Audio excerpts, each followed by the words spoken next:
Summer వచ్చేస్తోంది. పుచ్చకాయలు విరివిగా దొరుకుతాయి. ఇందులో మంచి వాటర్ కంటెంట్ ఉండడం వల్ల సమ్మర్కి ఇది బెస్ట్ కాయ. అయితే కొన్ని రకాల ఆరోగ్య సమస్యలు ఉన్నవాళ్ళు పుచ్చకాయ తినకపోవడం బెటర్.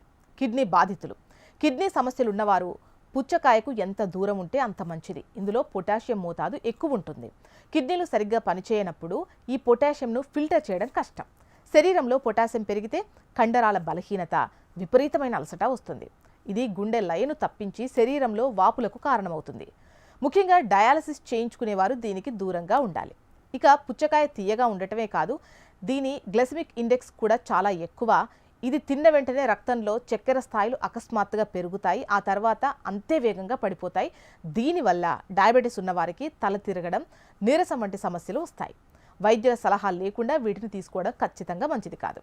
నెక్స్ట్ వచ్చేసి లివర్ సమస్యలు ఉన్నవారికి పుచ్చకాయలోని ఫ్రక్టోజ్ జీర్ణం కావడం కష్టం. ఫ్యాటీ లివర్ సమస్య ఉన్నవారు పుచ్చకాయ తింటే కాలేయం చుట్టూ మంట పెరిగే ఛాన్స్ ఉంటుంది.